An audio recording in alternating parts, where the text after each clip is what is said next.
Excuse me, with you here on a Friday afternoon in Milwaukee, Wisconsin. It is the Wisconsin Live Desk. We'll be with you here until 2:30 today, each and every Monday through Friday for a couple hours in the afternoon, 12:30 to 2:30, bringing you the news as it happens from around this part of southeastern Wisconsin, the state, the region as a whole, and certainly around the country and the world when it dictates. We want to tell you about a few of the things that we're tracking. We have a whole team of reporters around southeastern Wisconsin going to bring you some stories that they're working on over the next couple of hours as well. And then, of course, a number of different things that we're tracking around the area. First and foremost, let me pull this up because there was just some activity, something that we were watching. The closing arguments happened in the Karen Reed trial this morning.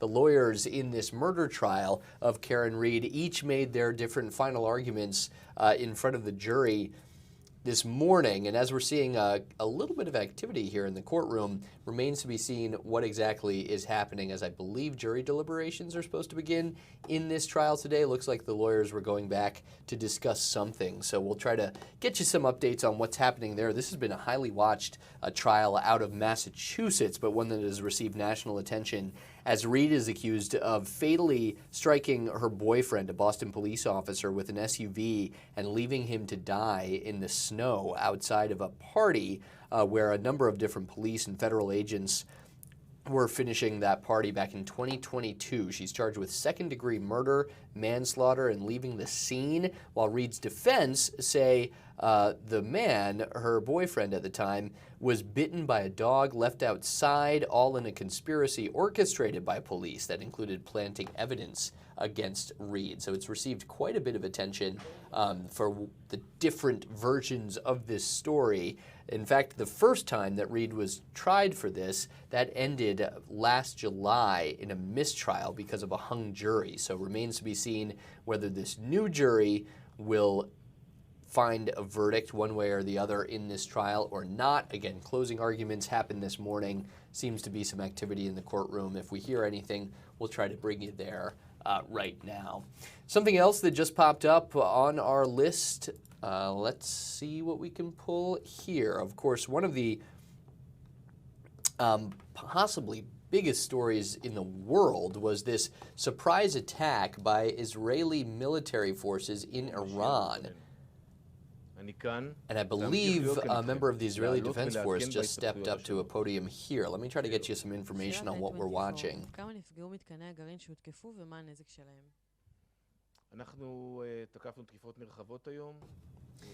And this is a briefing from Israeli Defense Forces in Tel Aviv, an Israeli army spokesperson giving a statement. I believe this is in Hebrew right now, but we hope to bring you an English translation of that as well throughout this briefing. It's quite the surprise overnight as Israeli strikes in Iran, including in the capital city of Tehran, a wave of them around the country, including in the capital, killed a series of nuclear scientists, top military leaders in Iran, as well as damage to some of the key facilities for Iran's rapidly advancing nuclear program. The U.S. was supposed to be conducting talks with Iran about this. Israel chooses the military option with preemptive strikes overnight against that rival. It remains to be seen what the fallout will be as the at least prospect of an all-out war in the Middle East between these two bitter rivals could potentially be here. Appeared to be the most significant attack Iran has faced since the 1980s, a war with Iraq at the time. So we'll keep an eye on this. Obviously, at least myself cannot translate this for you right now. We want to make sure that we get you the right information, but that is a briefing with Israeli Defense Forces happening right now in Tel Aviv. We'll bring you back to the jury room, the courtroom, where the judge in the Karen Reed trial is giving instructions to the jury. Let's listen into a little bit, get a sense of what's happening. So that you may refer to it in the jury room during deliberations. I will try to make sure that my oral instructions match the written instructions. If there is any difference between what I say aloud and what the written instructions say, please follow what I say aloud. You must take the law as I give it to you. You may not quarrel with it. You can't do that regardless of any opinion you may have as to what you think the law ought to be. Lawyers or witnesses may suggest something about the law. That's not necessarily the law. That's because it's my responsibility as the judge and mine alone to instruct you what the law is. I'll now turn to part one of these instructions, which are general instructions that apply to all criminal cases. As I've explained to you at the beginning of the trial, there is a fundamental rule that applies to all criminal cases, including this case. Every person who is accused of a crime is presumed to be innocent of that crime. Ms. Reed is presumed innocent of the charges in this case. That means you must consider Ms. Reed to be innocent unless the prosecution has proved beyond a reasonable doubt through evidence presented at this trial that Ms. Reed committed the crimes charged. I'll explain what I mean by reasonable doubt in a moment. Ms. Reed does not have to do anything to convince you that she is innocent. She does not have to explain anything. She does not have to testify, call, or question witnesses, or provide any evidence at all, because you must presume she is innocent. Instead, it is up to the Commonwealth to prove the charges against Ms. Reed beyond a reasonable doubt. This burden of proof never shifts to the defendant. After you have considered all the evidence carefully and fairly, if you have a reasonable doubt about Ms. Reed's guilt in a particular charge, then your verdict must be not guilty on that charge. You may find Ms. Reed guilty of a charge only if all 12 deliberating jurors agree that the Commonwealth has proved the charge beyond a reasonable doubt. Now, what is proof beyond a reasonable doubt? The term is often used and probably pretty well understood, though it is not easily defined. Proof beyond a reasonable doubt does not mean proof beyond all possible doubt, for everything in the lives of human beings is open to some possible or imaginary doubt. A charge is proved beyond a reasonable doubt if, after you have compared and considered all of the evidence, you have in your minds an abiding conviction to a moral certainty that the charge is true. When we refer to moral certainty, we mean the highest degree of certainty possible in matters relating to human affairs, based solely on the evidence that has been put before you in this case. I have told you that every person is presumed to be innocent unless and until he or she is proved guilty, and that the burden of proof is on the Commonwealth. If you evaluate all the evidence and you still have a reasonable doubt remaining, the defendant is entitled to the benefit of that doubt and must be acquitted.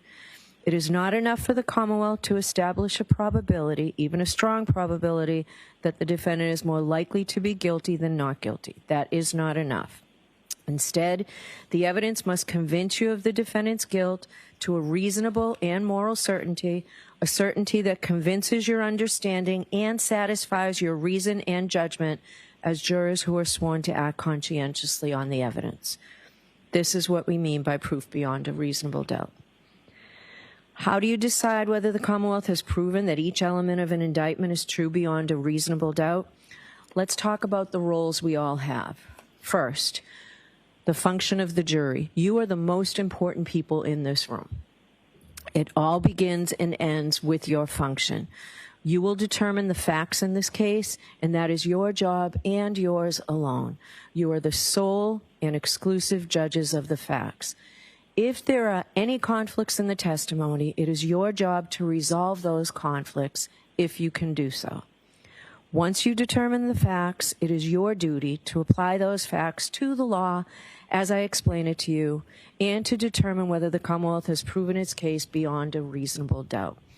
You must decide the facts solely and entirely on the... Well, the jury instructions continue to be read by the judge there in the Karen Reed trial, and a lot of that is legalese that is, of course, vitally important for the jury to consider. We don't necessarily need to hear each and every instruction from that. They're about to begin deliberations. Of course, if a verdict comes in, we'll try to bring that for you here on the Wisconsin Live Desk. In the meantime, the debut and the opening of something that has been long anticipated and greatly needed in the city of Milwaukee. Milwaukee County, in fact, opened the new Marsha P. Coggs Health and Human Services Center today. We're going to get a live report from someone quite closely tied to that name and this project in Milwaukee County. That's coming up on the other side of this break on the Wisconsin Live Desk.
This is the Wisconsin Live Desk.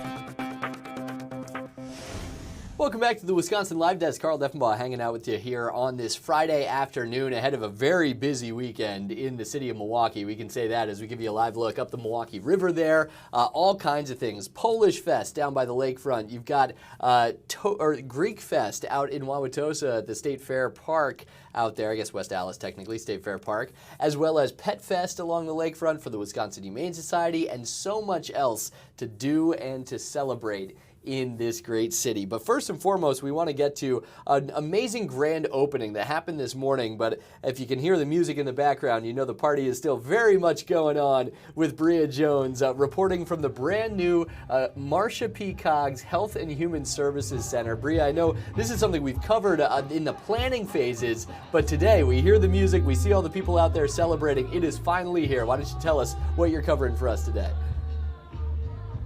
Well, Carl, I'm standing here with two people who hold the Coggs name, but I want to show you this building because this is what we have been talking about. This is a $32 million facility here. This is the new Marcia P. Coggs Center. Just take it all in. There's a rooftop. There's the people up there. People have been given tours. We've seen the mayor. We've seen the county executive. But let's talk about this facility. This is your mother's name. You both are her namesakes. We're here with Elizabeth Coggs and our current county supervisor, Priscilla Coggs Jones. Just talk to me about what it means to finally be here in this moment. Well, it's a very exciting moment. We're excited for the families that can get served, the delivery of services. It's no wrong door, and we are here to support. It's absolutely beautiful.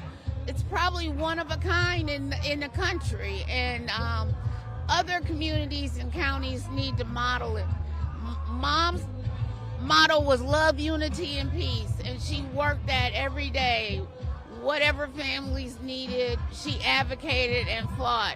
I was telling my daughters that I've been working all my life. You know, my mom and dad, we protest. We sit in the 60s and housing and rights for people. They didn't have food pantries at that time. My dad would empty out the refrigerator and the cabinets at home to serve people. And so it's in our DNA. I heard you listed out so many different names of your family from yourself, being a part of state legislator to everybody being a part of the community. We got pastors, we got people across the country that are mayors and representatives. Supervisor, talk to me just about the significance, because I believe the press release said this is the closest new county facility since 1992 to the downtown area. How big of an undertaking was this for you? This was huge because I couldn't just come with passion to the board. I had to come with heavy lifting. I had to come with statistics. I had to ask my colleagues to come down here and visit the old Marcia Coggs building so that they can see that when we could build a new state-of-the-art health and human service center, we can provide people with hope when they walk through the door and treat them with dignity. And that was everything that my grandmother fought for during her time as an elected and as a community servant. This is what we've done. 185 years plus of what my family has committed to Milwaukee and across this country. And let's walk over here. We got family at this table. We got the family area. We got your son here. Okay. Butler, he's 15. Following in his mother's footsteps. So who do we have in the tent with you all? The family tent here, we have photos of, history of my grandmother, my grandfather. My grandfather was the first black county supervisor elected, so that makes me third generation Coggs to hold a seat as an elected, and it's been nothing but a beautiful moment. Let's get closer to this sign here. So third generations of Coggses being elected at the Milwaukee County Board of Supervisors, and I'm proud. Does that mean everybody's kind of bossy a little bit? It comes with the territory, However, it's definitely sent with love for sure. And I couldn't be more proud to have shared this moment, not only with my mother, but with the other county supervisors that voted for this state-of-the-art building. This is one of a kind across this country. There's no other state-of-the-art health and human service building that has been built brand new. And we have a little bit of time. We're on the Wisconsin Live Desk. Let's give you guys a look inside. We were streaming earlier. Nope, you're perfect. I need the assistance. Narrate us through this moment. What will we see when we walk inside these doors here? What will we see inside these doors when here? we walk through this building, you're going to feel home, because that's what this building was built with. It was built with feeling, for people to feel hope, to walk in here with dignity. And that's exactly what people are going to feel when they walk through these doors. They may come in feeling hopeless, but once they leave, they're going to be filled with hope and resources and services. And as we walk through, there will be a number of different administrative staff that will be able to assist you right here. They have kiosks as well, and this is a multitude of different services that will be able to assist you in whatever capacity that you may need, whether it's food share, whether it's child care, whether it's W-2, whether it's disability and aging, children and youth and family services. This is going to be your one-stop shop right here. And what other beautiful way to uplift this building with having the other services to surround it, right? When Director LeGrand spoke about this, she said she wanted it to be a community hub of where people can get resources. So you have the mental health complex right behind you. You have the Dr. Martin Luther King Community Center right down the street. You have the repairs of the breach. So we have those wraparound services. Those wraparound services. And it was important that we keep this center here because it connects people from all areas of the city, the south side, the north side, the east side, the west side. It's right off the freeway, right? So what better way for people to come, and it's bus line accessible, and that was important, to make sure that we meet people where we can.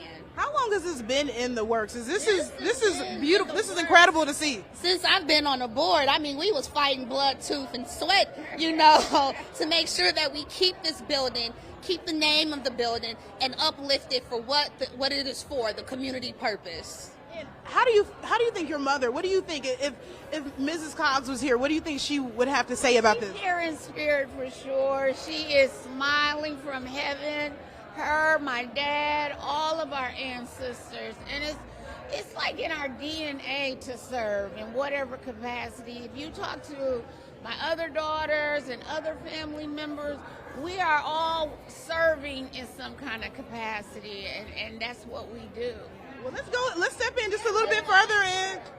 I want to just give our audience here just a live look at everything that's happening. We got the county executive here. On the first floor. So what happens is that when folks come in, they will be met with a representative from whatever department that they may need services for. There are separate rooms where people, if they need privacy, we have several additional necessary rooms for people with disability. So we're definitely meeting people where they are for sure. We love to see it. There's so many rooms here. Do you know how many rooms are in this building? I do not know how many rooms, but they're absolutely beautiful. If you all get a chance, you got to go upstairs to the fourth floor. And if you like, we can go up there now. I think one of the most incredible things you both mentioned, that you won't turn away anyone. No, there's no wrong door. When every person comes into this facility, it is to treat them with whatever services that they may need. And if we can't get it to them, we're going to get them to where they need to go. Well, let's go ahead. Let's look a little bit further. County Executive, we are live on the Wisconsin Live Desk. Can you talk to us about just how it feels to be here inside of the Marsha P. Cogs Center? Listen, I am feeling the spirit of Marsha P. Cogs. I mean, she fought for this community. She fought for children. She fought for families. And that's what this building is here for. It's really honoring her legacy, but also it's a tip to the hat to the future of who we are and what we need our vision to be the healthiest county in the state of Wisconsin, but also making sure that we provide space not just for community residents, but also for the staff here, because they absolutely deserve to be here, and they deserve, you know, to have a good space to deliver those services. So, but for me, I'm just ecstatic. I'm glad that we were able to have the Cogs family here as well to make sure that we honor their entire family legacy. And during your comments, you talked a lot about racial equity. Yes. How will this better serve this community? Well, for the first time in our entire history, we now have a building that was designed and built to deliver health and human services. You know, when you think about the last building that we were in, it's over 100 years old. You know, people with disabilities weren't able to navigate those levels of spaces. And so we want this to be an inclusive space. We want this to be welcoming no matter what trauma, what you're going through. And that's what this place does. It has a ton of light, has a ton of windows to allow for, you know, natural light to come in, have a rooftop space to allow for, you know, a level of zen for both our residents as well as our staff. So I'm just ecstatic. I'm almost at a loss of words. Thank you for joining us on the Live Desk. I appreciate you. All right, let's go ahead. There's so much here to unfold. when we look, I'm amazed by how many stories is this building? You go all the way to the top, and then you can look down at this. This is actually should be an award in the public art category with design, infrastructure. Our Milwaukee County staff did. Well, let's go ahead and let's keep it moving through the building. There's so much to see here. There are a lot of people. You guys are giving tours, right? Yeah, they are. Well, we're giving a tour right now. We're getting our own exclusive tour. What's behind here? Food pantry here. We can't go back here. Okay. They can't have media. Right. You gotta go this way. Yeah. Okay. No worries. Yeah. They can't. By law purposes, they can't. But it's a food pantry. Nourish MKE is here to provide services of food, vegetables, healthy eating lifestyles, and things of that nature. I mean, I can't even imagine the emotions that you're feeling. There was a poem. We talked about your grandfather and your grandmother's legacy. What are your hopes for this center in the years to come? You know, I want this to be something that is a lasting purpose for generations to come. This may be my first elevator interview. You know, it's one of a kind. You know, us Cogs women, boy, we moving some mountains. But what I just wanted to share was that this building is not just a building of walls. It's a lifelong for people who need services. And that's exactly what this building was built with the intent of.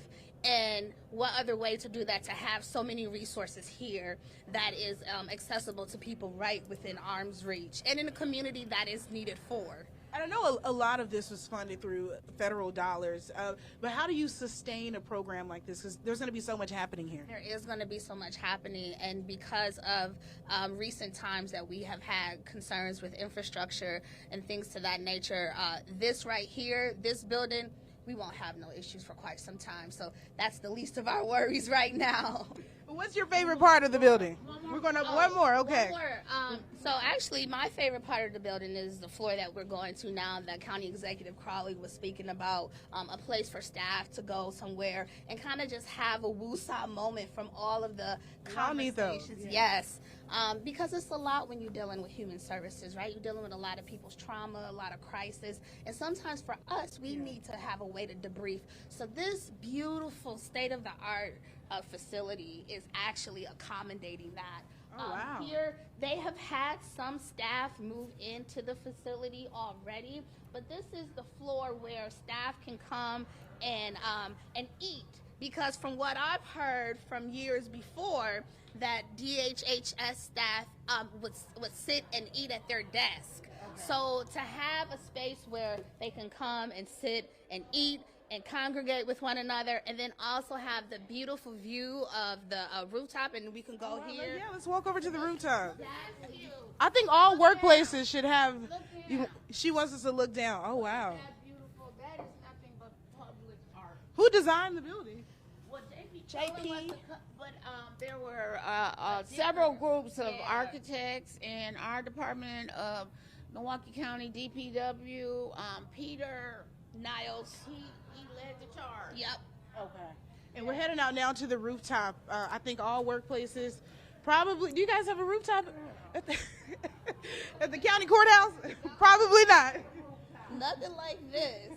But as you can see now, we have some staff here who are congregating. You got State Representative Supreme Moore Omokunde, Director LeGrant. You have her here.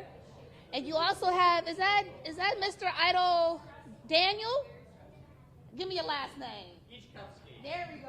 Hi, we're live on the Wisconsin Live Desk. Say hello.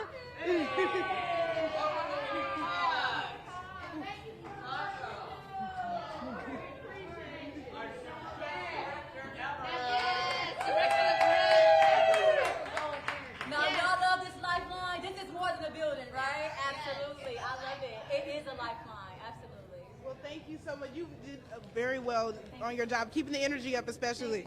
I want to give us, before we leave, I want to just give us a look at the skyline, the big view here. Do you want to come join us? So again, we are inside of the Marsha P. Coggs Center. This is a center they say will be a beacon of hope, life for this community. They will not be turning away anyone. They want to serve the most vulnerable. I'm gonna get this door. Oh wait, do we need staff? Let's see. Are we able to get out? We're having a...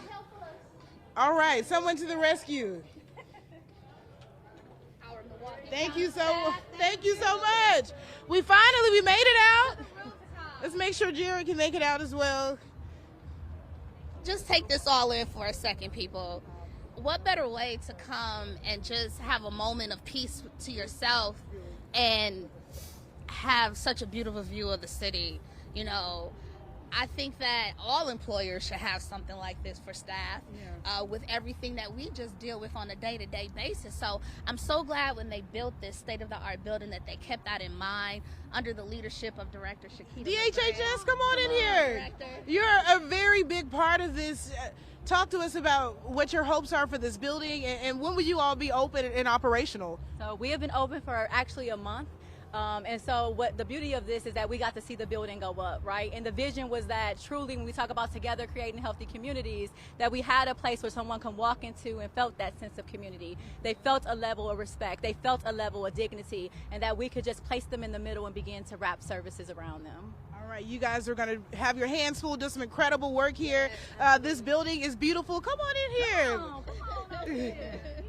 The queen. The queen, yes. Thank you both so much for your time. All three of you for joining us on the Wisconsin Live Desk.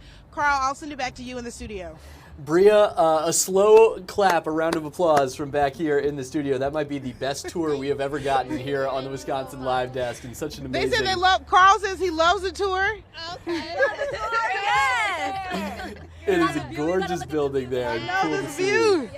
Yes, indeed. Carl, this view, we need one of these in Brown Deer. We I don't certainly know don't have if we'll that be in able to our see as workplace, much. I'll say that. No, I love the energy out there. You can hear the love and appreciation, the pride for that family name as well, and those women carrying it on as well. Thank you so much, Bria. We'll let you get back to it. I think you might be an honorary member of the Coggs family now at the end of this. I might be. He said I might be an honorary member of the Coggs family. Oh yes, definitely honorary member. This is Bria Coggs Jones. Thanks, girl. All right, we'll let you get back to it. You can look for Bria's full story later tonight here on Fox Local. As you can see, a day that many people have been waiting for a long, long time. The Marsha P. Coggs Health and Human Services Center is now open. I guess had been open for about a month, as you just heard there. But the grand opening held this morning and into the afternoon. Still all kinds of energy and love coming out of that place, trying to offer a place for anyone in need of it, and full care when it comes to health and human services from the Milwaukee County Department of Health and Human Services, now available. If you're not familiar, we kept hearing the name, right? Marsha P. Coggs. She was the first African-American woman elected to the Wisconsin State Assembly, a trailblazer, and as you saw, her daughter, her granddaughter, continuing on with that impressive legacy. That building, Bria mentioned this at one point, but the first new county building in or near the downtown area, built since the criminal justice facility back in 1992. So it has been a while since they have gotten to cut a ribbon and open a place like that. A 4-story, 60,000 square foot building with plenty of different access, all made possible through American Rescue Plan Act funds that were approved unanimously by the county board members back in 2022. Here we are in 2025, and they finally get to show off that glittering new building. All right, we have to take a quick break here on the Wisconsin Live Desk. It's 1 o'clock. We're going to keep things rolling with another project under construction in southeastern Wisconsin today. That's coming up after this on the Wisconsin Live Desk.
This is the Wisconsin Live Desk. Back here as we keep it rolling on the Wisconsin Live Desk. It is Friday afternoon, just past the 1 o'clock hour. We just had that amazing tour of the new Marsha P. Coggs Health Center in downtown Milwaukee. Now we're going to take you a little bit farther west, out to Waukesha County, where our Waukesha County reporter, Brett Lemoyne, joins us live this afternoon on the Wisconsin Live Desk. Construction seems to be the theme today for our local stories. Brett, what's going on behind you? What are you covering today? Yeah, Carl, we're here in the Strand neighborhood, which is just between White Rock and East Main, and it is packed. There's a lot of activity taking place right now, and that's because there are crews from Revitalize Milwaukee and also Home Depot that are out here doing some home repairs from some people that are very deserving. We're joined by Dan Cross here with Revitalize Milwaukee. Thank you for joining us. Appreciate it. Why come out to Waukesha? Well, I mean, one, it's a sunny day. Thank God for no rain. But mainly because it's about giving back, and making Waukesha and Milwaukee a greater place. These cities have great history, and why not put back into it and, keep Wisconsin great. Yeah. Describe the scope of this project. It starts today and continues tomorrow. Correct. So today we're just doing a prep day where we're just doing a lot of demo work and getting rid of any clutter and things like that. Just making the space clear for the guys to come in and put in some critical repairs, and also just to ease the mind of the homeowner. And it's 7 homes total, right, that you're doing this in this neighborhood? 6 plus 1 that we just recently done. So yes. That's incredible. I mean, that's a lot of work. Yeah. It takes months of coordination to pull this off. It definitely has, and I give a lot of thanks to my construction team. Myself, our other 2 construction specialists, and the rest of the staff at Revitalize Milwaukee, and all of our sponsors at Home Depot.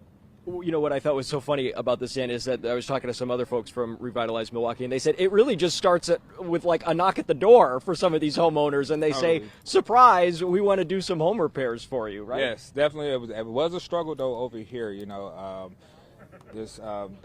climate of America and everything, so a lot of people, were kind of reluctant about it. But we kept knocking and we kept showing, and we provided everyone with the proof and the sponsors, and let them know that, hey, we're all about business and we're all about giving you a better home so you can feel safe and great in. Yeah, awesome. Well, thank you so much, Dan. We appreciate it. We're going to go and see if we can find the homeowner here that you're working with today. Thank you again. We're going to go past some of these volunteers. Hello, gentlemen. Oh, there he is, right here. Yeah. What up? I was looking for you, Bob. This is Bob Highland. You're the homeowner here in the Strand neighborhood in Waukesha that's getting some repairs. Tell me, you said you've lived in this house since 1964, your whole life. Correct. And it was in need of repair. It's needed a lot, and I've been doing a lot over the years, but today I've never worked so little and got so much done in one day. It's been great. You were telling me earlier that the best part about this is that it's free, right? Oh, of course. It's free is a good number. Always has been, always will be. You had some problems with your bathroom, with some carpet, with the stairs inside. Yeah, stairs, and actually I keep changing the progress. Once I saw the stairs, I want to redo them to what they were originally. And that was somewhere before 1964 when the stairs were last uncarpeted. Wow. You said when you kind of had a chance encounter with the folks from Revitalize Milwaukee outside. I just happened to see them at my front porch when I came home one day. And this is last fall. No, right? this spring it was. This spring, about 2 months ago. I see. So, and they said what? What was their pitch to you? Well, they just said that we're doing the block build and all, and he asked me about my income and all, and I said, well, I'll see what's going on, and yeah, it's legit, I heard, so. It is. A lot of people think it's a scam, but it's Home Depot and Revitalize Milwaukee that come out, and they do this in various neighborhoods. They're just now expanding into Waukesha County, and you were the lucky one of the lucky 7 that got picked. Okay, I didn't know how many it was. I just got to look for the dumpsters around the neighborhood, then I know who's got the work happening.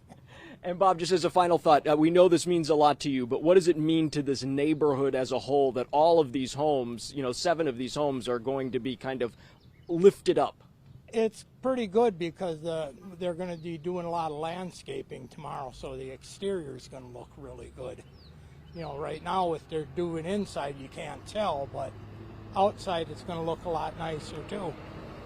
Yeah. Well, we're excited for you. Thank you so much, Bob. Okay, we appreciate it. Yeah, let's just keep going, and just so you can see what the house looks like, just at least on the outside. You can see, Carl, look at all this mulch. Holy moly. That's a lot of mulch.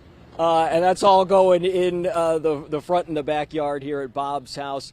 You can see they got a dumpster I guess the dumpster just got removed and replaced with another dumpster. It was filled just about an hour ago, and now there's just some old carpeting and whatnot. But this is his house, and again, he says he's lived here since 1964. It was his dad's home. He owned it until 2011 when his father passed away, and then Dan became the owner. And so it means a great deal to him to keep this house in good shape and also just in good repair for not only him, but for the neighborhood as a whole, Carl. Yeah, it's certainly well said. I think we might have had a little bit of a microphone issue. Brett, can you hear me right now? No, I do not think he can. Carl, if you're talking, I can't hear you. Okay, great. We'll let Brett get back to his work there. I believe there was a little bit of an issue with his earpiece. As we got an amazing look, though, at the work being done in the Strand neighborhood there in Waukesha. This combo team-up, mash-up between Revitalize Milwaukee and the Waukesha Block Build Initiative, and you can hear just what it means for a homeowner like Bob there to get the work that he certainly, I'm sure, wanted for quite some time, finally able to do it because the cost was, as he said, free, which is pretty wonderful. Man, we are taking you all over southeastern Wisconsin here on the Wisconsin Live Desk, from the excitement and energy at the brand new Marcia P. Coggs Health Center in downtown Milwaukee to the work being done house by house in a neighborhood in Waukesha County. In fact, 7 different homes benefiting from that project. Now, for all of these stories, this is the best part about the Wisconsin Live Desk. We get to kind of drop in on our reporters around the area throughout the middle of their day there. Bria Jones, Brett Lemoyne, hard at work on their respective stories. If you want to check back in later, both here on Fox Local, FOX6 News Milwaukee, our streaming site, YouTube that you might be watching us on as well, you can find those full stories and hear some more of the sound, the interviews, and the craftsmanship that our own reporters put into their pieces as well each and every evening here on Fox Local. In the meantime, we're going to take another break here on the Wisconsin Live Desk. Some Brewers talk for you today. Coming off a record-setting start for a Brewers phenom last night, and what's to come today, the kind of fallout from the pitching success and the plethora of pitching the Brewers have. That's coming on the other side with the Wisconsin Live Desk.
This is the Wisconsin Live Desk. Welcome back to the Wisconsin Live Desk. Carl Diffenbaugh hanging out with you here as the Brewers continue a homestand, one of their longest ones of the season so far, in fact, and they have been playing well. Certainly the highlight as we give you a live look at American Family Field, the roof open there ahead of another game tonight for the Crew. I believe that's a 7:10 start. Let me get that for you. Against the St. Louis Cardinals. Yeah, 7:10 tonight. You can watch your Crew game 2 of this series against the Cardinals. Game 1 last night, well, that was a moment Brewers fans were waiting a long time for, and it did not disappoint. The debut, Major League debut, of one of the top pitching prospects in the Brewers farm system, Jacob Misiorowski, this flame-throwing 6'7" righty who is quite, let's say, skinny, frail, you might say. Not frail, but scrawny, lanky, probably the word I'm going for there, but throws absolute heat from the pitcher's mound, and he did not waste any time showing what he can do. In fact, his first 3 pitches last night in front of the home fans who had been waiting to see this were all over 100 miles per hour. He threw 14 pitches in triple digits last night and ended up putting together a sensational debut. 5 innings, not a single hit allowed. There were some walks in there. Control has always been a little bit of the issue for Misiorowski. Some walks, not a single hit allowed. Now, he was not able to continue to chase the no-hitter, as actually in the 6th inning he came out and one of his first pitches there, he kind of landed awkwardly. His right foot landed awkwardly. Turns out maybe he had a cramp and then kind of rolled his ankle as a result of trying to work out that cramp. So was taken out of the game without allowing a single hit or a single run in his debut. But for the Brewers, the good news on both fronts, he said he was fine after the game, going to continue to pitch, no injuries there, and just how electric he was with those absolute flamethrowers of the fastball over 100 miles per hour. 14 of his 81 pitches, including 11 of the first 24, reached 100 miles per hour, so he was riding some adrenaline. The only pitcher since 2008 to throw more pitches in a debut, well, that's a short list. I believe it's just 4 pitchers, including Paul Skeens, the Pittsburgh ace and young star out for the Pirates. But the velocity is just amazing for Misiorowski. He averaged 99 miles per hour on his fastballs and mixed in some other ones as there. And in fact, he became the 10th player since 1891, so going back well over a century, with at least 5 innings pitched and no hits allowed in his Major League debut. So only the 10th player who can say that, as he had 5 strikeouts, 0 runs, 0 hits for this debut. The Crew certainly likes what they're seeing from their starting pitching staff. Hey, since I'm a bit of a baseball fan, a bit of a stat nerd when it comes to some of this stuff too, how about a little trivia for you? 1892, a man by the name of Bumpus Jones, back when we named people things like Bumpus, played for Cincinnati. He is the only person to throw a no-hitter in his MLB debut. Of course, way back then, pitchers would more often than not throw a complete game, but Bumpus Jones, a name I did not expect to say here on the Wisconsin Live Desk. So that was some of the fun for the Brewers last night. Now, the fallout from Misiorowski getting called up to the major leagues and clearly earning his spot, performing so well in that major league debut, the Brewers today decided to trade away one of the people who had been starting for them this season. That would be Aaron Civale. And there's a bit of a background to this that I can get into here. Aaron Civale had been one of the Brewers pitchers, starting pitchers, acquired last year and had been pretty solid for the Crew. 1-2 this year, had an ERA just under 5, 4.91, but overall had been quite solid since he came over to the Crew. But they are so loaded with starting pitching now because of a rotation calling up Misiorowski, Freddie Peralta, Jose Quintana, Quinn Priester, Chad Patrick, and of course some other guys like Brandon Woodruff hopefully coming off the disabled list at some point this season. They said that they were going to be moving Civale to make room for Misiorowski to the bullpen. Well, Aaron Civale is going to be a free agent at the end of the year. Pretty much all he's done has been a starting pitcher. So once that decision was announced, Civale requested a trade.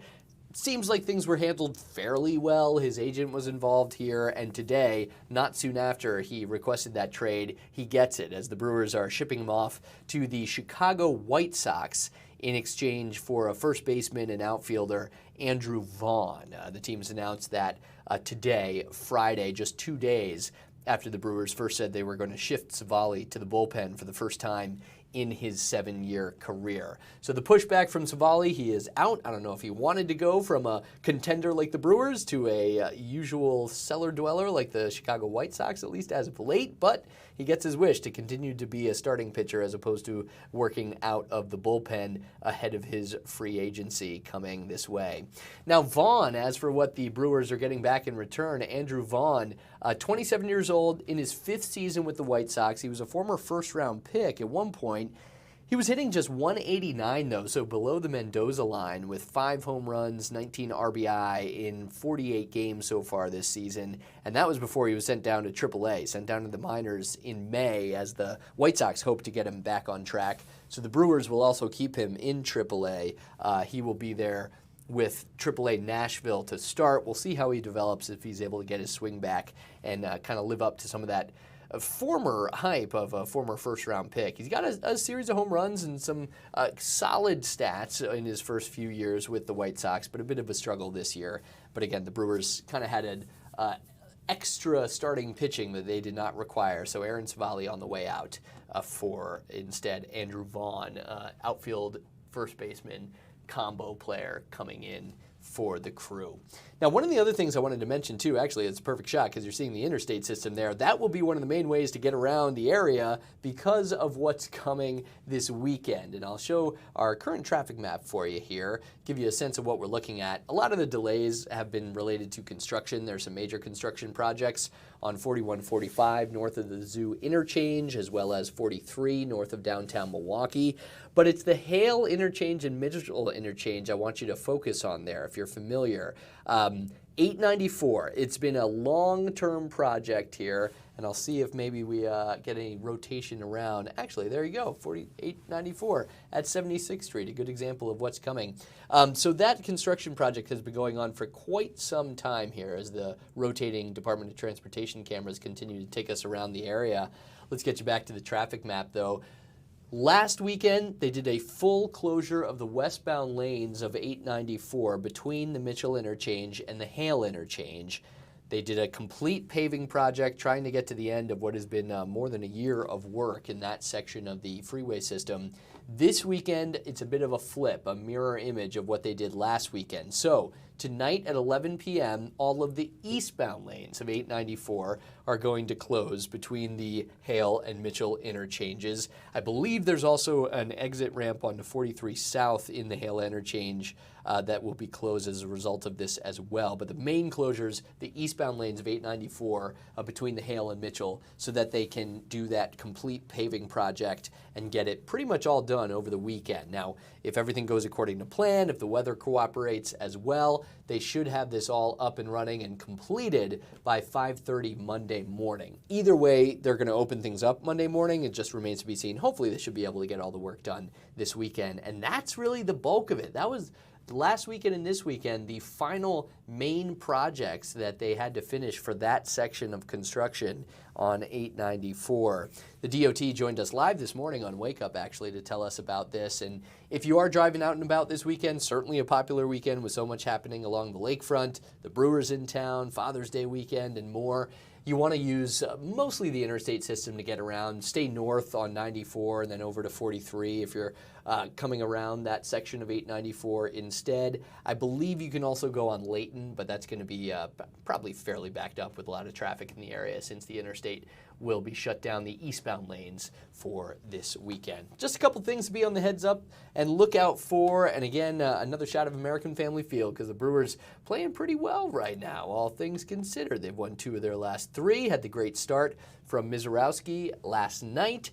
Tonight, let's see what we got. 7:10 first pitch, the St. Louis Cardinals, Freddie Peralta, the ace and opening day starter, on the mound for the Brewers against Eric Fetty for the Cardinals. The Brewers 37-33, so a few games above 500 right now, but still hanging in there in the standings. They are behind the Chicago Cubs, 5.5 games back, but still above 500 and chasing that playoff berth here, getting into the middle part of June. All right, we're going to take another break here on the Wisconsin Live Desk. Who knows what we'll find for you on the other side, because it's been a show of kind of all over the place things so far. But we'll see what we find for you here locally in Milwaukee or elsewhere around the world after this.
This is the Wisconsin Live Desk. Welcome back to the Wisconsin Live Desk. Carl Deffenbaugh joining you here, 125, getting ready to switch things over to Ben Handelman momentarily. But we want to give you a live look at something that's happening around the world right now. Not a surprise, but still a very serious situation overseas as air raid sirens have sounded in Jerusalem and in other parts of Israel after Israel says Iran has fired missiles and at least one explosion was heard in the distance. That was the word from Jerusalem. I believe this is a live picture from Tel Aviv in Israel as well, where they're also on standby and hearing air raid sirens. Of course, this follows a surprise attack. Israeli defense forces, including fighter jets, bomber jets, and missiles, hit a series of targets in Iran over last night into today, killing some of the senior members of the Iranian Revolutionary Guard, some military scientists, as well as other people, and heavily damaging some of the different nuclear sites that Iran has in its country, a part of the sites, I should say, developing and working towards nuclear weapons in Iran. So with that, you knew there was going to be some kind of a response from Iran against Israel. That is apparently happening now, as just a few minutes ago, it came the alert that air raid sirens have gone off in Jerusalem. That's after the Israeli forces say Iran did fire missiles, at least one explosion heard in the distance. Another Israeli military official says dozens of incoming missiles have been detected, some of them reaching Israel as well. And I want to get you some of the latest info on this. Again, air raid sirens sounding across Israel, some loud booms shaking the air as well, and those would be from Israeli interceptors kind of arcing up into the sky above Israel toward those Iranian missiles. An Israeli military official again saying dozens of incoming missiles had been detected. Now, some of this coming from the Israeli military's Home Front Command, which has instructed people in the country to move into shelters ahead of an expected Iranian missile attack.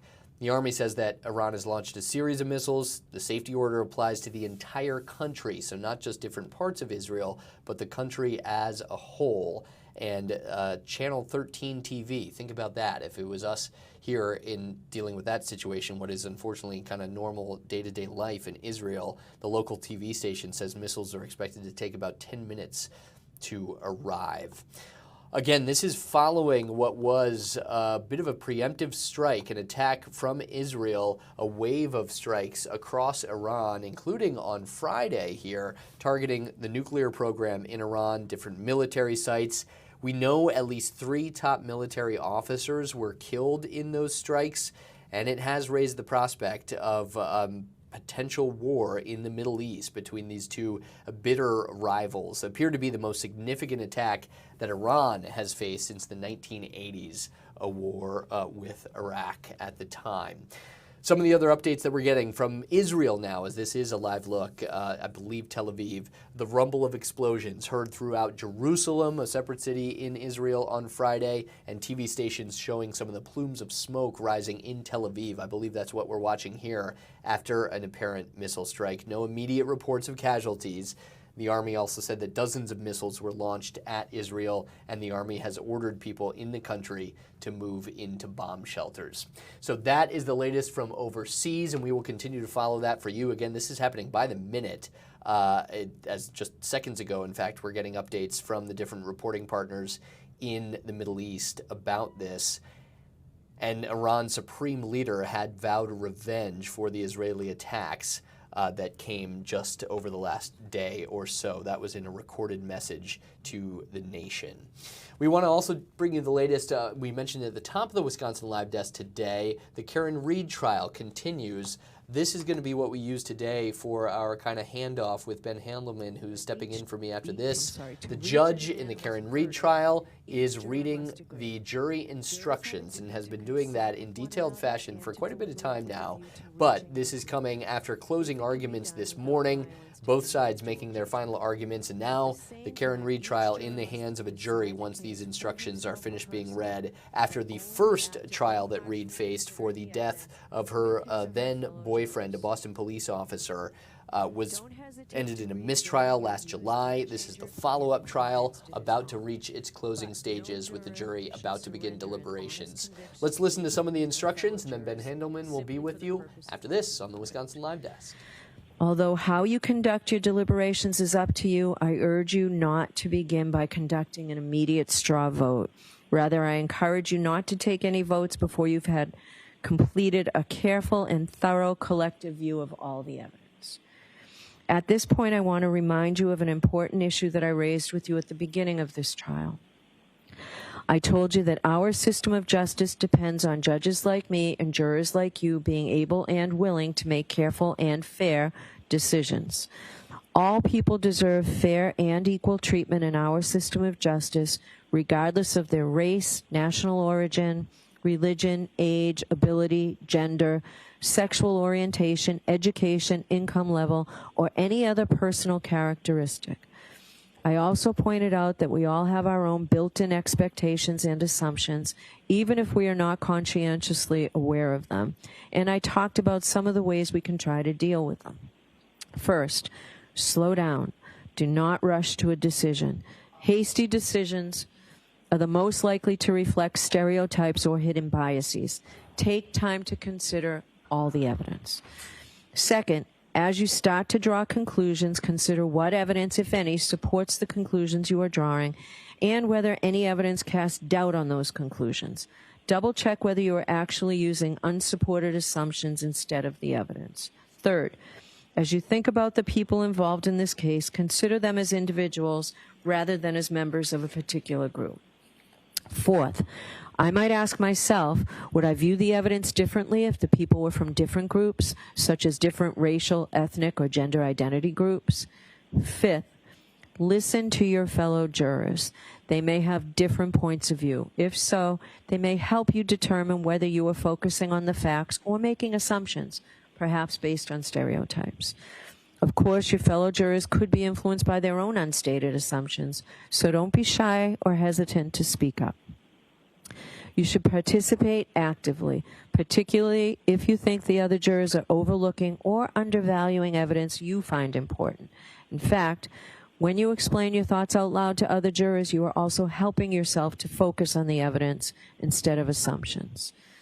If you use these strategies, then you will do your part to reach a decision that is as fair as humanly possible, and that is your responsibility as jurors. Now, during the course of your deliberations, you might have a question concerning the law in this case. Perhaps I said something you did not understand. If you have any questions, please feel free to bring them to my attention by writing a note dated and signed by the foreperson and sending it to me by way of the court officers. I'm not suggesting for a minute that you have to have questions, but if you do, that's the process. Because your role as the jury is to determine the facts in this case, I cannot answer any questions you have concerning the facts of the case. I have no role in this case when it comes to deciding what the facts are. Neither is it possible for me to provide you with a transcript of the testimony. If you send a question to me, I'll respond after consulting with the lawyers. Please do not ask a court officer or anyone else to answer any questions concerning anything material to the case. Generally, we will not answer a question or take a verdict from 1 o'clock till 2 o'clock, but I think you've all waited so long to get this case, I think we can change that. But the court staff needs a luncheon break. You'll have lunch brought into you, and you can decide whether or not you want to stop your deliberations during lunch or continue and deliberate. At the end of the day, if you're still deliberating, I'll send in a note asking if you want to continue deliberating or break for the day and return the next morning. Don't tell anyone, including me, how the jury stands numerically or otherwise on the questions before you until such time as you've reached a unanimous verdict. You are going to notice shortly that the court officers are going to take an oath, and you will hear from that they too, as well as all other persons, are forbidden to communicate in any way or manner with any member of this jury on any subject touching on the merits of this case. Remember that the decision of the jury must be unanimous, and the foreperson should be certain that each member of the jury is in complete agreement with the verdict on each indictment. After the final vote of the jury, the foreperson should check the appropriate boxes as to each charge, then sign and date the verdict forms and notify the court officer when you've reached a unanimous verdict. You will then be brought back into the courtroom where the foreperson will deliver the verdicts. This will be the last time I'm going to see counsel at sidebar, but I'm required to see counsel at sidebar.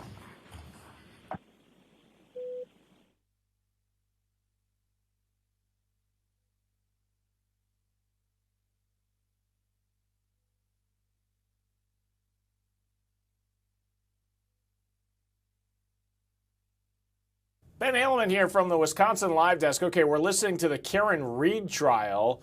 And there you can see members in the gallery there, as this has been a retrial, and it's been a really lengthy one. Karen Reed is accused of killing her Boston police officer boyfriend, hitting him in a snowstorm and leaving him for dead. But the first trial, jury couldn't come to a conclusion. So here we go. They're trying again. You can see how emotional this is as the jury is about to go back in and decide this case, hopefully. I mean, both sides want some sort of conclusion on this case.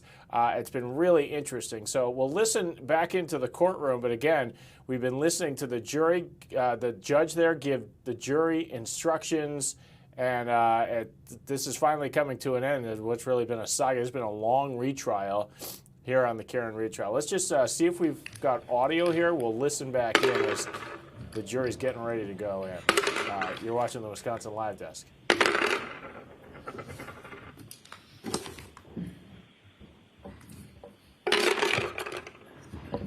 Here they're actually picking the jury, so there's more than 12 jurors, so they have to decide which ones are the alternates. That's what's happening right now.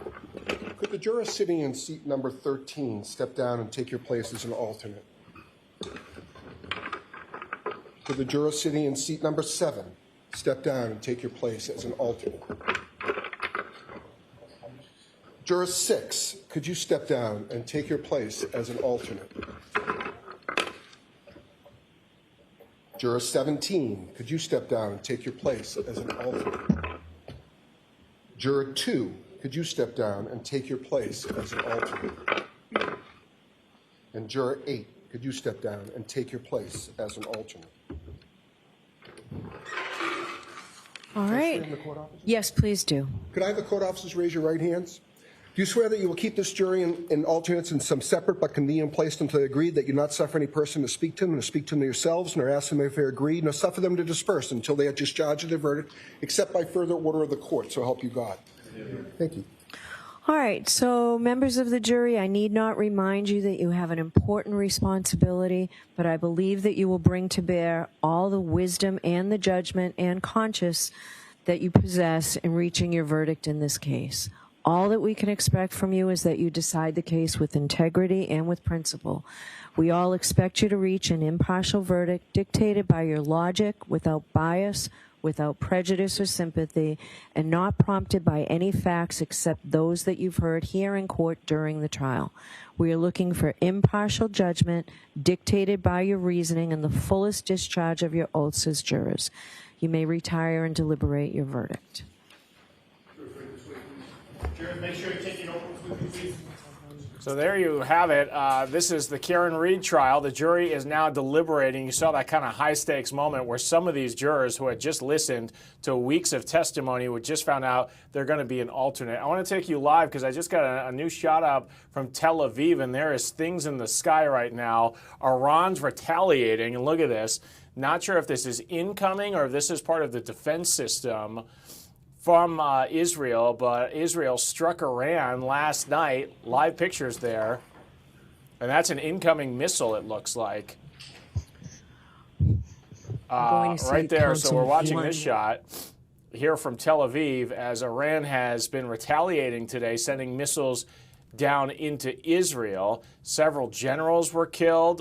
Nuclear sites, facilities, they were struck in Iran. And now the Iran regime has been responding. So Israel has something called the Iron Dome that President Trump would like to replicate here in the United States. But it is when missiles come in, there is a defense system that can intercept some of the missiles. So, and I'm no expert to tell if this is something from the Iron Dome going up or if this is incoming missiles from Iran. But you are looking live right now from Tel Aviv as strikes have been going back and forth. The United States today saying that they have no role in the attacks that Israel did on Iran.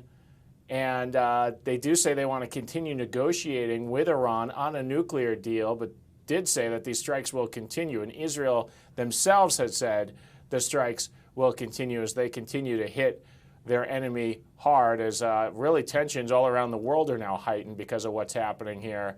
Tel Aviv, one of the largest cities in Israel. So we're watching these incredible images right now live from Israel. Okay, stay with us here on the live desk. We'll keep watching this shot, and we've got Jason Calvi on the other end too. He's going to get us updated. A police officer was shot last night in the city of Milwaukee, but there's been also staffing issues in that district. So Jason will join us right after this. You're watching the Wisconsin Live Desk.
This is the Wisconsin Live Desk.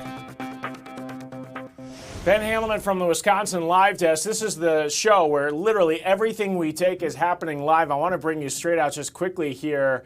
Live picture from Tel Aviv. The skies of Israel are lighting up right now where it is nighttime as Iran is retaliating for those strikes that Israel conducted yesterday against the Iranian regime. And look, you can see up in the sky, it is just lit up right now. Some of this is incoming missiles from Iran. Some of what you're seeing on your screen is what's called the Iron Dome. That's a protection system from Israel. So that's Tel Aviv. I want to show you a live picture. That is Israel right now, Jerusalem, excuse me. And look, you can see it's just raining down right there. There's another missile, and you can see, boom, that was the Iron Dome just hitting those. So the skies are lighting up. People have been told to shelter in place. Incredible images right now. Again, that's Jerusalem, and this is Tel Aviv. Similar sights, so skies all over Israel lit up right now as these two countries are trading barbs, missiles, and populations underneath are kind of hiding in fear right now as tensions in the Middle East are so high. Okay, I want to bring it much closer to home right now because we have news here in Milwaukee as well. A Milwaukee police officer was shot last night. The good news is he will be okay. We have crews at Freighter. We're told the officer will be leaving the hospital at about 3 o'clock this afternoon after an officer came across a civilian yesterday, and the civilian said there's a couple of guys with guns. They confronted those individuals, they chased him into an alley, and gunshots were exchanged. But this is a part of the city where there's been a recent tussle over staffing issues with the Milwaukee Police Department. And coming in here on the Wisconsin Live Desk to talk about this is Jason Calvi. Jason, thanks for being here. So we've had this officer who was shot, and I know yesterday, right before this happened, you were already covering some real concerns from the police union about staffing in District 7, the area where this took place last night. What have you learned today?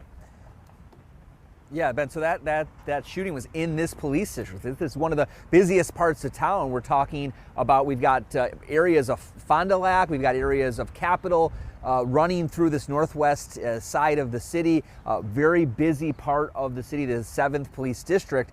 And this is exactly where that officer was shot, in that particular district last night. And there's been questions raging between the police union and the city.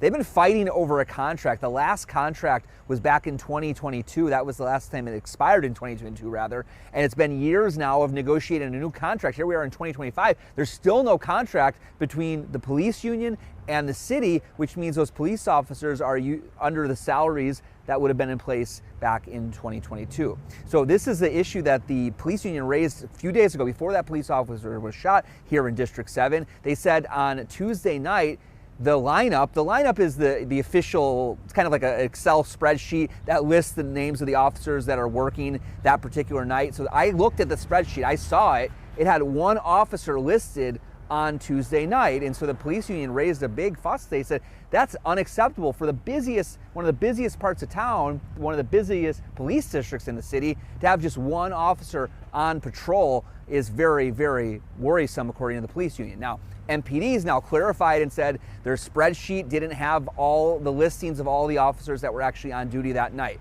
So they said there was a few other units that were on patrol in Milwaukee on Tuesday night when the spreadsheet said only one officer was serving. They said there was a captain's car which had 2 officers in it. There was a domestic violence car that was also on patrol that had 1 officer on it. And they said they also they called in somebody from the next shift to come in early, and they had somebody stay late. So they had several more officers backfilling for the lack of officers. Where were all the officers that were supposed to be on duty that night? 3 of them were covering hospital guards. So when you have a prisoner that's in the hospital, police are on assignment. They have to guard that person in the hospital.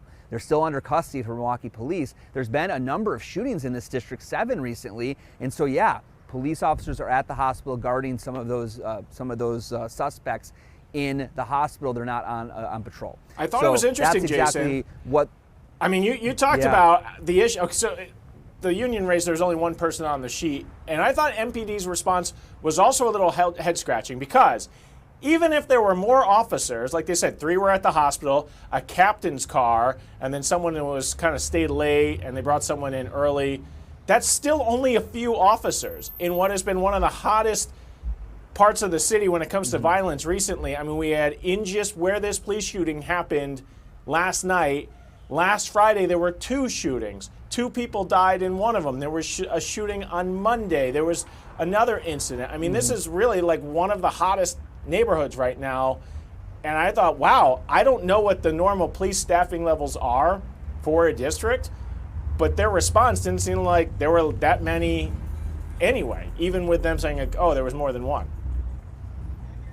Right, and I did look at the spreadsheet for today, and it looked like about 10 officers were assigned last night. So the night of the shooting, it looked like there was about 10 people on that spreadsheet from last night.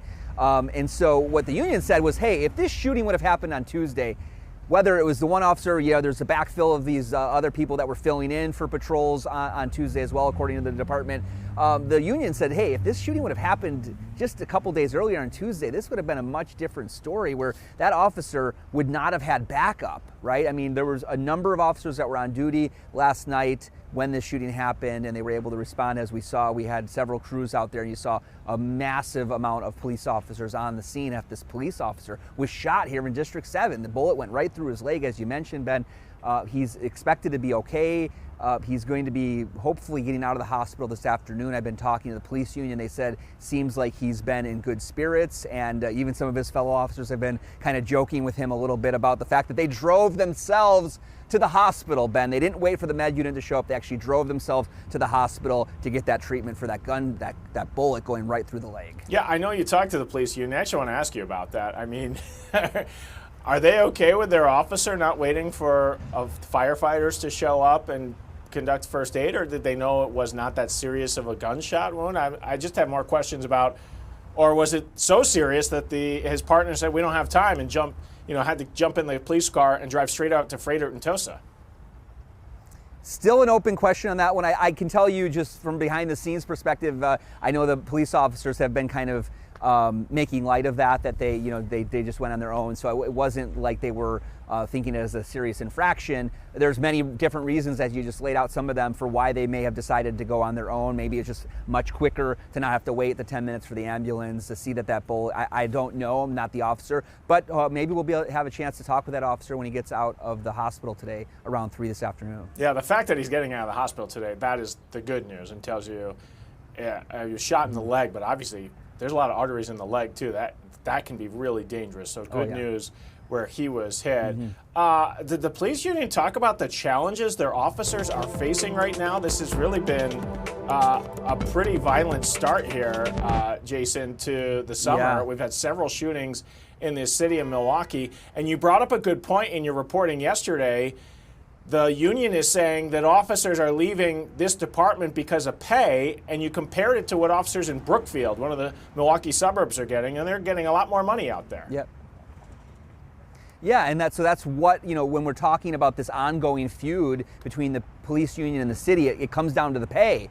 The union says there's not enough police officers on the streets because there's not enough police officers going through the police academy right now. Why not? Well, they are looking at the pay. They say when you're a police recruit in the academy in Milwaukee, you're getting the equivalent of about $47,000. Now it's a 6-month commitment, but equivalent if you're working the whole year for that in the academy, it'd be about $47,000 for a yearly salary. And they say, listen, you can go to Brookfield and make $11 more an hour in the academy. And there's a little bit less, there's less crime in Brookfield. Let's just be honest about that. As far as the major incidences that you see, they do have them in Brookfield as well. But the number of calls, the volume of calls in Milwaukee, definitely a lot busier department than what you're seeing in Brookfield. So that's one of the things, is that academy pay. Then you become a full, you're out on the streets after you graduate the academy, and still that pay between Milwaukee and Brookfield, the pay in Brookfield is lower. And then even when you reach, several years in and you reach that top pay for a patrol officer, it's still going to be less than what you would make in Brookfield or some of the other communities that are laid out. They did have a spreadsheet that I saw that looked at pay for various departments, and there's some departments that are lower than Milwaukee, but there's a lot of them in the region that pay more than Milwaukee. And so the police union says when they have so many calls, when they're so busy, and when we again have seen several of these cases where police officers have been shot, they say these officers should be getting paid at a higher rate than what they're getting paid right now. And when you're looking at those numbers for the police academy, the budget in Milwaukee, it lays out that there will be 3 classes of 65 police recruits in that academy 3 times, okay? So 3 classes a year, 65 recruits. And what are the numbers? The police union says the numbers of graduates going through is much smaller than that. It's I want to talk to you about that, because to 30. There have been some back and forth on this from the city saying, no, we are actively recruiting. And obviously, sometimes you have a full recruiting class and not everybody passes. It's a rigorous test to become a police officer. So maybe you don't end with the full class, but you do want those classes to be full by the time you get to the end. But it does seem like there's some, I don't know if you've been able to look to the numbers or talk to people about this, because this seems to be contentious between the mayor, who seems to be really not taking the criticism while saying, no, we are recruiting, we're doing our best out there, and then the police union being like, there's not a lot of people in our recruiting classes. I don't know what the reality on the ground is. Yeah, I mean, it's like you mentioned, there's always going to be this possibility that somebody is going to get to the police academy and say, okay, this is this is me, right, exactly. Or maybe they didn't pass a particular examination out, right? Or whatever. I mean, there's always going to be a few. There's always going to be a few people in a police academy that are not going to make it through and not going to graduate, not going to go on to become an officer. But when you're looking at 65 in a class and there's only 25 people graduate, and they say that's a problem. I mean, no matter how you want to look at it, the city is saying they are doing this recruitment, but the police union is saying they need more pay so that people are attracted to come to Milwaukee when they could be making more per hour in some of the neighboring communities like Brookfield. So that's this big battle. That's a big battle, Ben, over the union and the city over the pay. And guess what? It's now out of their hands. It's now going to arbitration. So an arbiter will come in and hear the arguments, both sides. They'll look at the research, they'll look at the documentation, they'll look at what other departments are paying, and that is how this contract is going to be solidified, because again, 2 years, now almost 3 years without a contract. They've been going back and forth, they couldn't agree, failed in mediation, now it goes to that final step, which is arbitration. Okay, Jason, I know you're working on this story. I want to throw a curveball at you really quick here while I've got you, and switch gears on you here, because in just a couple of minutes here on the Wisconsin Live Desk, we're going to be talking to the executive director of the Wisconsin Democrats. They're holding a big convention in the Dells this weekend. You're a political reporter, and they're expecting to make some big headlines this week as Ben Wickler, the guy who's been leading the Democratic Party for Wisconsin, a lot of people credit him for making a lot of gains in this state, is stepping away. What do you think the big headline will be this weekend? The big headline is going to be 100%, I can guarantee you, they're going to be picking a new chair. And this person has national attention on them, because this is one of those key battleground states. When you look at 2024, when you look at 2020, when you look at 2020, when you look at 2016, I mean, just keep going through the years, Milwaukee, or Wisconsin rather, really sets the national temperature. When who are they going to pick is going to help decide who wins the White House. When there's only 7 sort of battleground states across the entire country, Wisconsin is a crucial state to winning the White House. So the political party, the chairman of that political party, has a major role in fundraising. And Ben Wickler, the outgoing chairman, who's not seeking to continue in that post, he has been, I mean, both Democrats and Republicans would agree, he is an amazing fundraiser, bringing in tons and tons of money for the Democrats. And when you look at, for example, the last Supreme Court race, it's not a partisan race, as we've talked many times on our air, but Democrats supported Susan Crawford. We'll make the quotes. with exactly. our fingers here. Wink, wink, right? but we all know that the Democrats were supporting the one who won, Susan Crawford, and they had a ton of money coming, and they did all these fundraisers. They would have celebrities from Hollywood do these fundraisers for the Democratic Party over the years, and they have a lot of cash in the bank because of all this great fundraising that Ben Wickard's done, which again, both sides would say he's done an amazing job with fundraising. So that's one key role of the new chairman is, are they going to be able to keep up those relationships across the entire country? Because, think about it. If you're living in, I don't know, Tennessee, and you know your state's going to go red, right. Well, where are you going to invest your money? So this state party chairman in Wisconsin can go to these conservative states and say, hey, your money's not going to really maybe help you that much doing some campaigning in some of the statewide races in your state. Why don't you guys come to Wisconsin? And we've seen that again and again when you look at the fundraising numbers, how many out-of-state donations are coming in to support the Wisconsin Democrats. Again, one of those crucial battleground states. So that's going to be one of those key roles for this new chairman is fundraising. And then just being a figurehead for the party, right? We're going to, in 2026, we're going to have this governor's race. It's going to be all eyes on Wisconsin, this battleground state. Could it go, it's 50-50 state, could it go red again? Right. Could it stay, was Governor Evers even going to run? He said he was going to wait until after the budgeting process would wrap up. Well, guess what? Here we are in June, Ben. There's no budget. They have to have a budget in place by July 1st. Otherwise, the current budget is going to keep going. So, yeah, you kind of want to get out in front of it. All right, Jason, I'm going to let you get back to your reporting. Yeah. And you've perfectly set us up for our next guest here on the Wisconsin Live Desk, as they have a very interesting weekend ahead of them in the Dells. But obviously, we'll follow your reporting, too, on this really interesting police union issue here in Milwaukee as well. Appreciate you being here on the Live Desk. Thanks, Jason. Thanks, Ben. Okay. So, Jason is great because we can literally ask him about anything, and he'll talk about it because he's a very knowledgeable guy. He's our political reporter who also covers really anything for us here at Fox 6. So good stuff from Jason. All right, stay with us.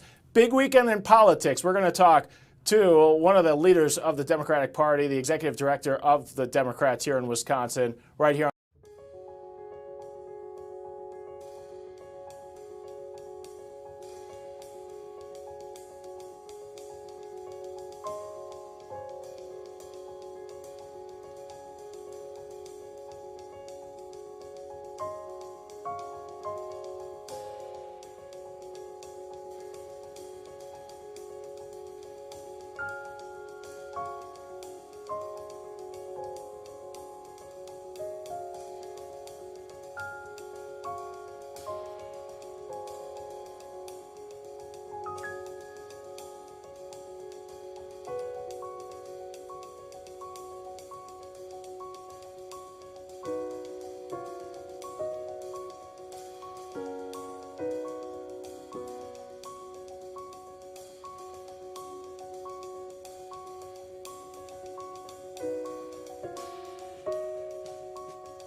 This is the Wisconsin Live Desk.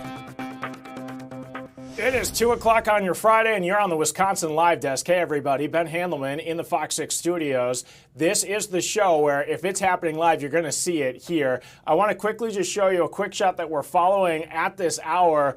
Breaking news from the Middle East as Iran has been responding to Israel's attacks, and the skies of Israel have been lighting up with some of their defense systems as missiles have been launched by Iran. And just moments ago on this picture, this is a live picture of Jerusalem, we saw some of those missiles and some of the response from Israel in the skies. We're watching this right now. Looks like a lull in the action as people have been told to hunker underground there as we're looking live in Jerusalem. A lot closer to home, I'm taking you a live picture from Freighter Hospital. 3 o'clock, we are expecting that police officer who was shot on the northwest side of Milwaukee last night. Good news, he's going to be getting out of the hospital. Police officers have been told to gather at Freighter, so he's going to get a hero's welcome as he leaves the hospital. But our crews, they're standing by right now. 2 men in custody. One of those suspects who got into a shootout with that Milwaukee police officer was also struck by gunfire, but they're both in custody. Again, so 3 o'clock, less than an hour now, we are expecting that Milwaukee police officer to get out of the hospital, and we'll be there for it live. One other thing that we're following this weekend, it is a big weekend for politics. You may not know this, but if you are a political insider, there is a big event taking place in the Dells as the Wisconsin Democrats are holding their state convention, and these are always going to be really interesting events, especially this year as the Democrats are going to pick a new leader, as Ben Wickler, often described as a transformative leader of the party who was able to do so much fundraising, credited for really making Wisconsin a purple state again, has decided to step aside, and that's opening the door for a new leader. And the Wisconsin Democrats, they're all gathering in the Dells to pick their new leader. And I want to bring in the executive director of the Wisconsin Democratic Party. It's Sarah Abel joining us here, who, as you can see, is live in the Dells as those convention goers will be there in no time at all. Sarah, thanks for being here on the Wisconsin Live Desk. Thank you so much for having me. For people who have never been to a state convention, what on earth happens at a state convention? Oh, so much happens, so much business besides just our elections. Tomorrow morning, bright and early, we'll start by welcoming our delegates and our guests. Then throughout the entire day, we will be having caucus meetings, trainings put on by experts in the field. And then we end the day on Saturday with a great set of speakers. We'll hear from the candidates who are running for chair themselves, as well as our elected leaders and party leaders. We'll hear from our next Democratic Senate and Assembly leaders, Diane Hesselbein and Greta Neubauer. We'll hear from Governor Tony Evers, Senator Baldwin, and wrap up the night with the keynote speaker of Raphael Warnock from Georgia. You're going to pick a new leader. I want to talk to you about Ben Wickler and his decision to step aside. If you're a party insider, this is like the Super Bowl because, I mean, this really could set the tone for all of the elections ahead in the state. For the average Joe Schmo, they might not even know who Ben Wickler is, but for people who follow politics, he's made such a difference in this state. What do you think is going to happen moving forward this weekend in that race? Look, it's no question that Ben is leaving huge shoes to be filled, and we're incredibly fortunate to have 3 great leaders stepping up and raising their hand and asking people to vote for them and become our next leader. The great thing about Ben's leadership is that he is, not just leaving us high and dry. He has built a permanent campaign infrastructure here with a foundation built to last. So whoever's stepping into this role, of course, will be shaping what the future of the party looks like, but they're going to be stepping into a situation where the state party is stronger than it's ever been, and we're set up for success for years to come. What kind of qualities are you looking for in the next leader of the state party? I think the qualities that each of these candidates bring are similar. They have knowledge of how to run and win elections. They have some knowledge when it comes to fundraising, and they have knowledge when it comes to messaging and media. And I think those are the really core things. Understanding our organizing and our county parties, who are the backbone of this state party, is really important. And I think all 3 candidates understand that. We just had Jason Calvi on, who is our political reporter, and he made a great point. I mean, Ben Wickler was so good at getting sometimes celebrities to hold these events to raise all sorts of money. I mean, are you asking some of the candidates, like, hey, do you know George Clooney? Or like, can you bring some of these celebs in? Honestly, the fundraising is so important when it comes to these swing states. Yeah, absolutely. And I think I'm sure there are delegates who have asked these candidates these questions. I will also say that we do have a really good infrastructure when it comes to the celebrity connections that Ben and others have helped build throughout this party that I think we will hopefully maintain after he leaves. I've been to some really interesting state conventions in the past, and there are headlines that always comes out of these. I remember walking into a state convention when really a meek, quiet state superintendent gets on the stage running for governor. There were nearly a dozen candidates, and he gave a fiery speech. That was Tony Evers, and he walked out of that state convention as the front runner, and he went on to beat Scott Walker when a lot of people maybe thought, Tony Evers, this quiet guy, is he really capable of being governor when they walked into the convention? And they thought differently when they walked out of the state convention. So these moments can certainly happen this weekend. Yeah, absolutely. I think we will see what happens. I know we'll hear from the governor himself. I would also say that Democrats and Wisconsinites alike love our governor, Tony Evers. And so I think everybody is really looking forward to hearing from him this weekend. Okay, I got to ask you about Tony Evers then, because we have the governor's race coming up. And a lot of people are wondering, A, is he going to run again? And B, if he's going to run again, doesn't he need to make that announcement soon? I think, first off, I think the governor has shown what an incredible campaigner he is. I'm not going to question his decisions on when he should be making those decisions. I certainly hope he will run again. He's been an incredible leader for this state and for our party. And, we're looking to, our entire convention theme is Road to 2026. We're looking to flip the State House and State Senate to give him partners to work with so we can hopefully finally pass some legislation. Well, you're a party insider. Time is money. I mean, do you want this decision to be made soon? I'm not going to rush him, and I have faith that he can raise the money. We've seen that time and again. And he's got the name recognition as he's the man in the seat. But as a party, do you guys need to start messaging almost immediately and get ahead of this race that's going to be here really before we know it?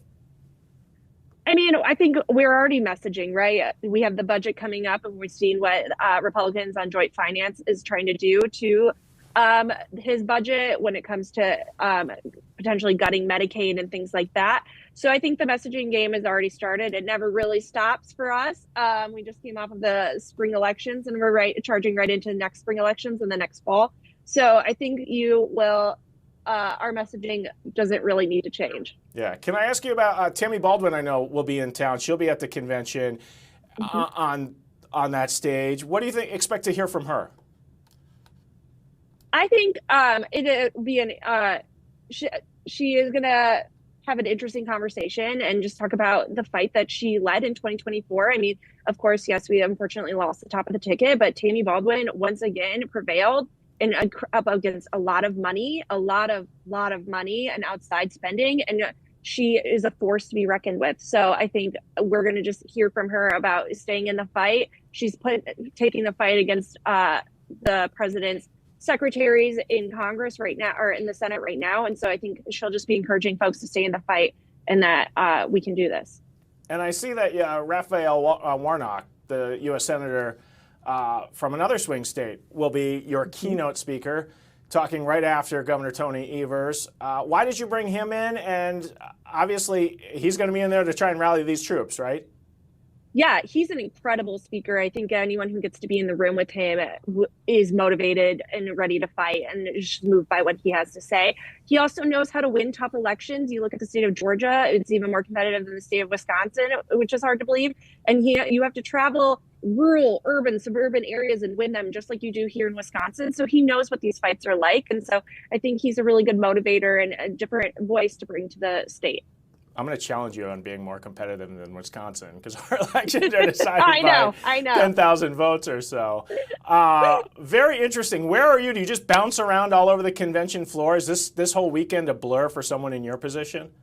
Yeah, absolutely. I'm just going to be trying to run on caffeine and food when I can find it, and just trying to help support my staff who are the ones really putting this all on, and our volunteers who are helping them out. Well, I didn't know if you knew this, but on Sunday over at Noah's Ark, there's a belly flop competition. So if you need that to let the steam off after what will be hours and hours of work, head on over to the wave pool over at Noah's Ark. You are in the Dells after all. Perfect. Thank you for the recommendation. Sarah Abel joining us. Have a great convention. Appreciate your time joining us here on the Wisconsin Live Desk. Thank you so much. And can't wait to see who you pick as your next leader and hope they'll join us right here on Fox 6. Appreciate it. Sarah Abel joining us. Really appreciate her time and joining us, obviously, on the convention floor. What could be a really interesting weekend for the Democrats. And do not fear, the Republicans, they do the same thing, and they will be looking to pick a challenger come soon to take on what is looking like Tony Evers, but he has not yet made that decision to actually formally run again in the governor's race. So that's one of the next big races here in Wisconsin, as there's always a next election, as all those political insiders will tell you. All right, stay with us here on the Wisconsin Live Desk. We're going to talk to Lisa Michaels real quick, get your Father's Day forecast. And again, we're continuing to follow all the breaking news that's happening. You're watching an exciting hour.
This is the Wisconsin Live Desk.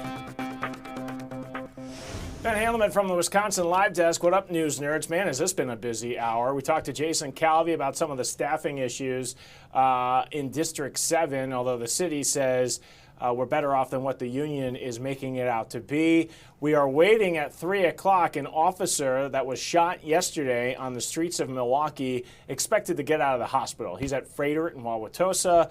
Officers, they will be gathering at 3 o'clock to give him a hero's welcome. He got in a shootout with a suspect. According to the Milwaukee police, there were officers in the area. It's been really a violent area of the city with several shootings recently, and so these guys were on patrol. Someone came up to them and said, hey, I just saw a couple of guys flashing guns. Officers went, found the suspects, approached them. There was a chase. It led to an alley. The gunshots opened up. Not sure who fired first, whether it was the suspect or the police officer, but both one suspect, a 39-year-old, and a Milwaukee police officer, 30 years old, was struck. The mayor saying fiery words last night, basically saying, you're too damn old to be shooting guns off. He had a 19-year-old with him. That 19-year-old was also arrested. So we're waiting for less than an hour here. That officer will get out of the hospital, and officers are arriving. Our camera has just moved locations, I believe, to get closer there. We're watching what's happening in the Middle East because there have been missiles coming in to Israel. Live picture from Tel Aviv, where moments ago we saw the Iron Dome defense system from Israel firing off munitions to try and stop some of these missiles and attack drones that have been in the air over the skies. We've also seen the same images over the skies of Jerusalem. So a very tense night in Israel and in Iran as both countries are sending missiles back and forth at each other. I want to get closer to home, though, because it's a big weekend here in Wisconsin. Live picture here at the radar. And I feel like one of those strongmen where I put one arm up and one arm down to keep the rain away. and we just kind of go like that, and then we're in the middle. And to talk about this, let's bring in our meteorologist. It's Lisa Michaels, everybody. Hey, Ben. How's Thanks it going? for being here on the live desk. Yeah, you're right? You're putting your arm up to keep that rain further north, so that way it's not in the way. Ooh. Look at what did I just hit? Okay, hold on. Fancy. This is the problem with the live desk. I'm in control of things, so yeah. Okay, I will fix that, magic. but I just went to infinity and beyond. Okay, so we got rain kind of on two sides of us here, but we're dry in our area. Yeah, you know, we are tracking rain off to our north, and we have rain off to our south. So really, pretty much almost all of southeast Wisconsin is dry, and we are going to stay that way through most of the day. Now, there's that small chance there might be an isolated shower out there, especially in warmer areas. So notice some areas near Watertown, even towards Janesville. We are already in the 70s and close to 80s in portions near Rock and Walworth County. So with that being said, we have a warm front draped over us. That is going to bring some of our inland areas warmer today. We could have an isolated shower or storm during the afternoon and early evening, but most of us look to stay dry with cooler temperatures near the lake because of that lake breeze. So big temperature difference yesterday, similar today. And Ben, we're going to be similar to that trend heading into the weekend. I am a dad. And I know my wife hasn't even thought about what to get me or if she will get me anything. But I want the weather to be good for Father's Day. I was thinking about going to the Brewers game. I haven't bought tickets yet. But I kind of would hope for like a dream Father's Day maybe as a roof open kind of day at the ballpark, 1:10 start. They're giving out, I don't know if you know this, Lisa, free backpacks for dads. They're like cooler backpacks with the little, there's a bat mascot whose nose is like a bat. Oh, I love it. Yeah, I know who he is. He's a good one. Well, I was going to say, even if the dad gets it, would they end up giving it to their kids? But if it's more of like a cooler where you put some beverages on it, heading to the beach Amelia or will lake. put some milk in there, I'm sure. There you go, right? Popsicles. Yeah, exactly. Maybe candy going to the beach so it won't melt with some ice packs. But how does Sunday look, especially for Father's Day, and how's my Saturday look as well, as I probably need to like do my yard work that day? Yeah, you know, that's really what we're tracking during the weekend is we're going to stay dry as we push into Saturday. So Saturday right now, we'll still have some cloud cover, temperatures in the upper 70s, but dry conditions. So perfect to do any kind of outdoor activities, whether that being the yard work, maybe if you have older kids, you make your older kids do the yard work for Father's Day to give you some help out there. But Saturday looks to be dry. Now Sunday, actual on Father's Day, we are expected to have temperatures near 80 degrees. Ooh. We have to watch though very closely. I will tell you this, a couple days ago, the trend for Father's Day was a couple of showers in the forecast, maybe an isolated storm. Some of our brand new models coming in now, Ben, are trending us being drier. It's suggesting that we're actually going to have drier air further into southeast Wisconsin. So even if we have storms or showers moving in from the west to the east, they're actually going to fizzle out because we just have drier air in place. So that's what we're tracking. We're going to have to watch the forecast very closely over the next 24 hours because there's a decent chance that we could stay dry. Worst case scenario, maybe we'll have an isolated shower or a storm or two. But again, it's not terrible right now. I still think there will be time, especially if we do continue this drier trend where you can get out with dad, maybe play a game of mini golf. I know I just did that with my dad recently. Your dad's a mini golfer? We have a very competitive mini golf culture in my family. Every birthday, every holiday, it's a family golf competition. Why am I not surprised that you are, it's not like your family mini golf, it's cutthroat, yes, don't move my ball, time. if you touch it I will kill you kind of mini golf. Hey, we were debating on this with some of the holes recently. Yeah, every time we are on it. It's no friends, no family and friends when we play, but it is something fun you could do with your kids as well outside. Okay, I want to continue and try and do this and see, I'm going to say hit the button. Keep it up. There, Keep if it I down. can keep the rain away. We're I'm not literally sure I can do sandwiched in between the showers. So you notice some of that green starting to come up into the border across areas of Kenosha, Racine. We're really going to be watching some of those southern counties. Again, even if we do see a shower storm, it looks to be very isolated to our southern counties. So I still think most of us look to be dry today. I think today would be great, actually. Maybe if you want to get some custard with dad, even before Sunday. Why not have it a Father's Day weekend, right? I like the way you're talking. Lisa Michaels joining us here on the live desk. Appreciate you coming on here and telling us what us dear old dads can expect on Sunday and the days ahead. Yeah. Appreciate it. Happy early Father's Day. Thanks for being here. Well, you're watching the Wisconsin Live Desk. We're getting into our final minutes here as I'm continuing to watch some of the live feeds that are taking place, like this one coming from Tel Aviv as they're watching the moon. Well, it was the strawberry moon not too long ago, a nearly full moon. But there are different things in the sky that they are worried about in Israel right now as Iran is responding to Israel's attack yesterday. Israel struck several military bases and nuclear facilities, as well as areas that house generals and scientists. And now Israel has sent a barrage of missiles into Israel today, as well as attack drones. Israel saying most of those missiles and drones have been shot out of the sky using their Iron Dome defense system. But literally not that long ago, we saw some big explosions over the skies as many people are sleeping in bunkers tonight underground, trying to be safe in what is a really tense night in Israel. So stay with us. We'll keep following these scenes. We'll see what else pops up here in the closing minutes. You are watching the Wisconsin Live Desk on Fox Local.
This is the Wisconsin Live Desk. All right, news nerds, welcome back to the Wisconsin Live Desk. We're in our final minutes here as we are taking you all around the world from Wisconsin and beyond. If it's happening live, you're going to see it live right here on the Live Desk. I will tell you, we got a crew out at Freighter Hospital where that police officer, a Milwaukee police officer who was shot on the northwest side of town, will be getting out of the hospital. Good news there. He was shot in the leg or foot, I believe. And police officers, they will be gathering in Tosa to give him a hero's welcome when he walks out at about 3 o'clock. So our crew that is out there, we've just lost their shot because they're actually moving. They've been able to move closer to where this will be occurring on the hospital grounds. So we've lost that shot. But we are watching also what's happening in Israel as we have seen Iran retaliate for the strikes that Israel conducted yesterday in Iran. Israel fired missiles, a lot coming from aircraft that struck several different facilities all over the country of Iran, and now Iran is responding, sending missiles and drones of their own. This is a live picture from Tel Aviv. You can see that nearly full moon is rising in the night sky there, where it is now into the nighttime hours, and we have seen some explosions both over the skies of Tel Aviv and over the skies of Jerusalem. So really, the nation is on edge there, out there in Israel. Back closer to home, got a cool news shot that just came up. Do you know what city this is? It's New York City, everybody. That's from the Fox headquarters there. As you're looking down, that's Central Park at the top of your screen, and that's downtown Manhattan. So everybody chilling out here in New York City as we're watching some of those live feeds. I do want to show you guys, we do back here a lot closer to home, there is a big road closure that I want you guys to know about, and that is I-894. Big freeway closure this weekend. They're going to be shutting down the eastbound lanes, scheduled to close between the Hale interchange and the Mitchell interchange. The good news is if you're going west, like on your way out to Madison, that side of the freeway will remain open. So they've got some detours that will be set up using I-43, I-41, and I-94 to get around I-894. But they're going to close it down this weekend, a 54-hour closure, and they're doing this. So instead of piecemealing it and having to be closed for like several months, they are going to, just do it in one weekend and be done with it. So just know that as it's going on this weekend, as we want you to be aware of how to get around. So that'll be good.